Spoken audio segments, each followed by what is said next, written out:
Want to see yourself as a Pixar character? In this video, I'll show you how to do it in minutes using AI. No art skills required. Let's go.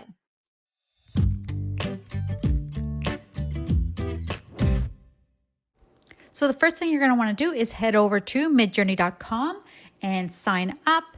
Now the thing with MidJourney is it is not a free option. You will need to use a plan. There is no trial period. So here are the plans. There's a basic plan, standard plan, pro plan.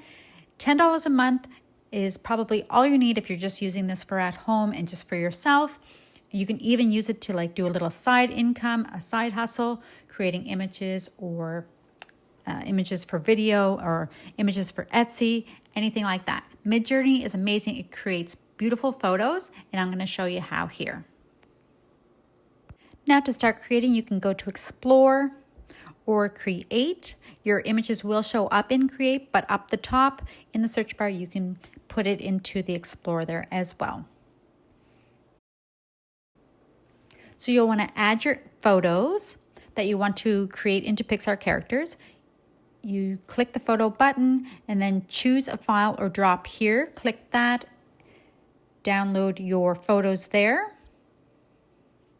and then choose which photo you want to create. Here I'm choosing the little girl, and then choose the little person icon. Then type a prompt in here. So you want a 3D animated Pixar style character, and then anything else you want to add. I think it's really good to add the age of the child or the age of the person. Also, if you want them smiling or angry, any kind of emotion. And then if you want them in any kind of setting or holding anything, I'll put that she's just holding a doll, outside holding a doll.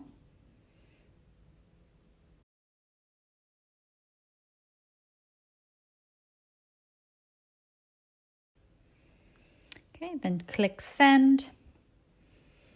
And then over in Create, that's where they're being made. So here you can see it's 35% complete. It will come out quite quickly. And there you go. You click on the photos, bring them up bigger to see which one best looks like your photo. You can also slide through them as well. But I think this one looks the best for that picture. That's where you download it. I don't really care how the doll looks in her hand, so I may adjust that. And you can, and I'll show you how to do that in a moment. But first, if you click use this text, it'll bring it up into the search again, and then it'll make it easier. Choose your person, your photo.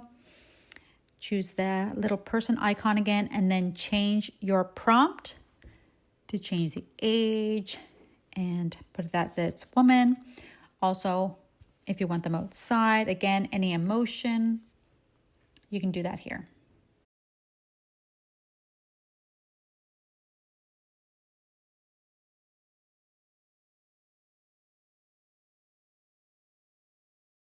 Now, while that one's being done, I can hit use text again, and I can get the other one generating at the same time.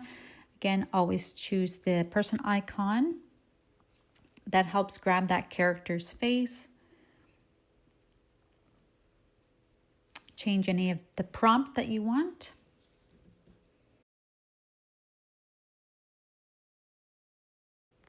Okay, so now I can see that the woman is done. And again, go through them, see which one looks the most like that photo.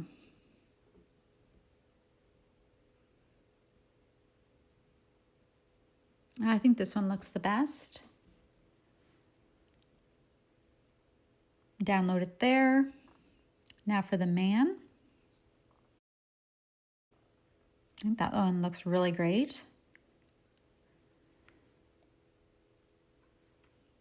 Yeah, and I think I would choose that one. And again, I can download it there, and I can use them however I like. Now, to make any variations, so if something looks really close or you just want different variations of that particular photo, you can do that. So here you can see, you can choose variations there. You can even click that on the bottom in the prompt and change the prompt just slightly if you want something, a different emotion or something like that. Now for the girl, I don't like that doll in her hand. So again, I can go to the prompt and just take the doll out of her hand.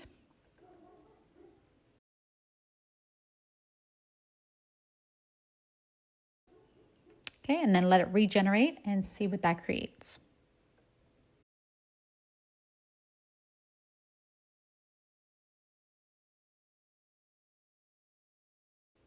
Don't like that one. That one, not so much. That one's pretty cute. But this one, again, I think is the best one. Yeah, so that's as easy as it is. You can put any photo in there. Now, I find putting one person at a time gives you the best results, makes them look more like the person. I have done it with my husband and I where we do both of us in the photo, but I find I get the best results when I do us separate and then put us together. So if you want to see how to create a family photo with your images, with your individual images, I'll show you how to do that in another video. And that's how you bring a little Pixar magic to your photos. Try it out. Let me know what you think. Would love to hear your thoughts. See you in the next one and stay creative.